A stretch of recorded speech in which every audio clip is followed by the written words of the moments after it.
믿거나 말거나 괴담들. 첫 번째 이야기. 나만의 그녀. 우리 집 근처에 여자아이가 이사해 온 것은 여름방학 때였다.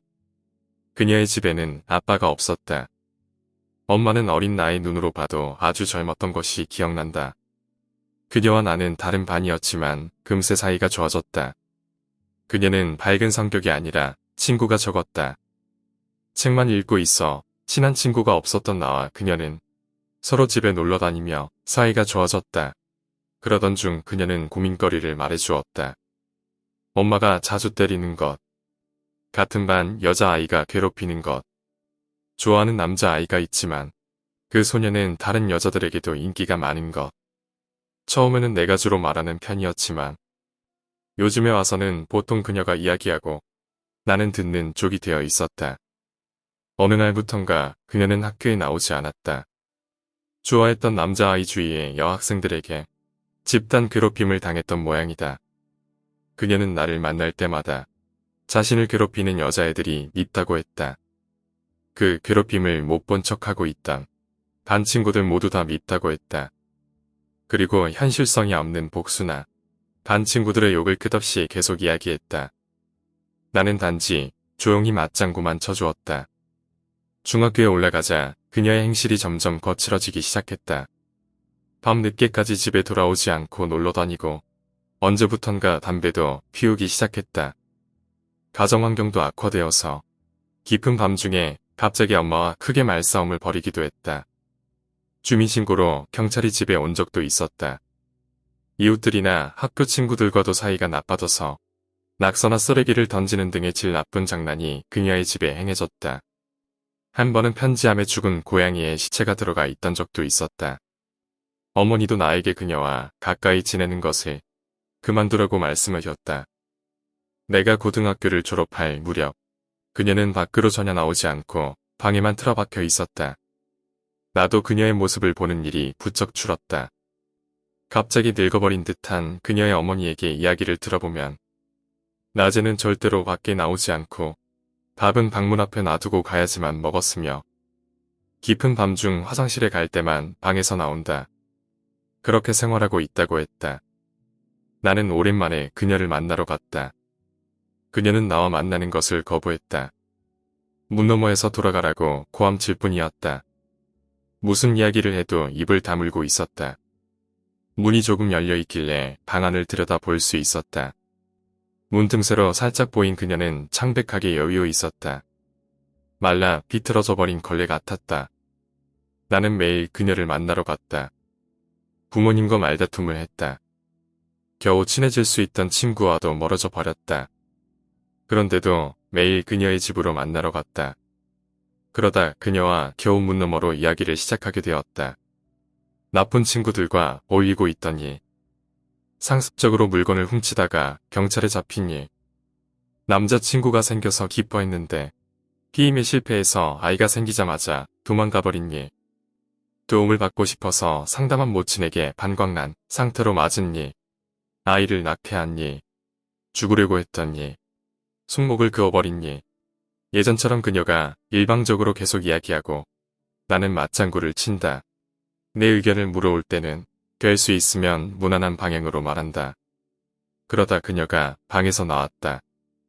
아르바이트도 시작했다. 점점 성격도 밝아지기 시작했다.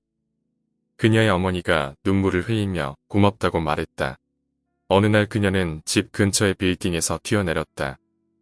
아래쪽에 풀밭이 있었고 그렇게 높지가 않아서 목숨은 건졌지만 척추가 손상되었기 때문에 앞으로 평생 휠체어 신세를 벗어날 수 없다고 한다.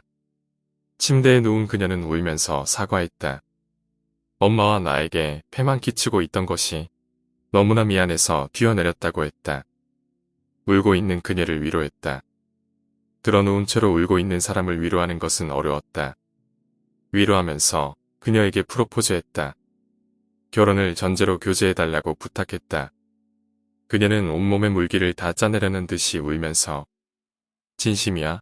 이런 나라도 좋아. 정말로 좋아. 하고 몇 번이나 되물었다. 질문받을 때마다 고개를 끄덕이며 대답해 주었다. 아주 오래전부터 널 좋아했어.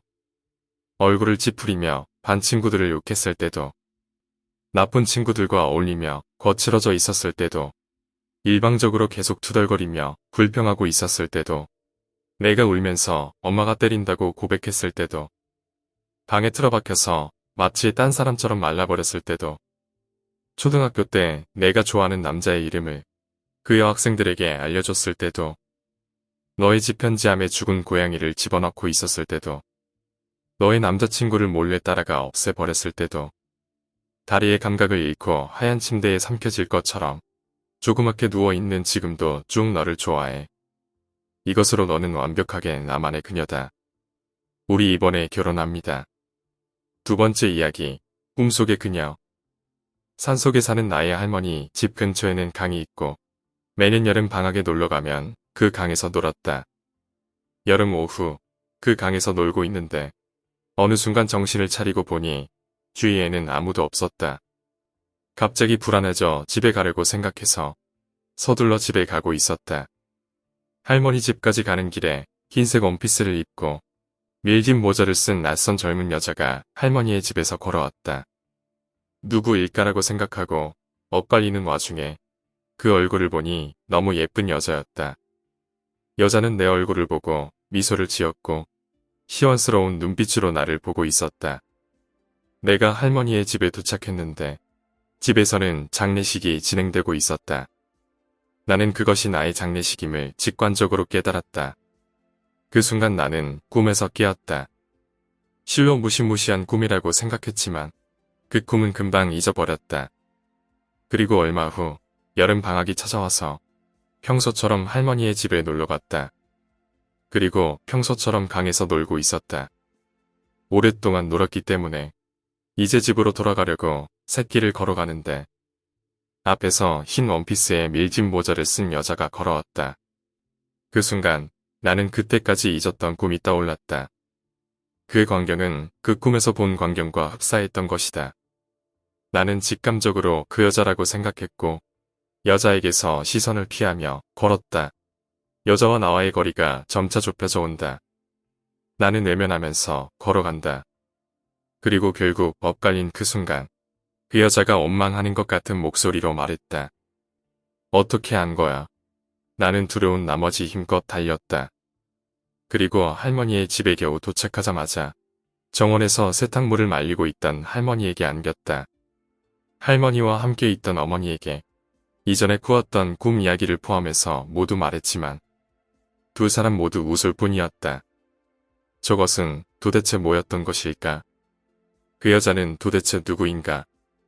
모든 것이 수수께끼이지만 지금도 내가 이렇게 살아갈 수 있는 이유는 그때 그 여자와 눈을 마주치지 않았기 때문이라고 나는 믿고 있다. 오늘 이야기는 여기까지입니다. 오늘 이야기가 재미있으셨다면 구독과 좋아요, 댓글 부탁드립니다. 댓글은 저에게 큰 힘이 됩니다. 감사합니다.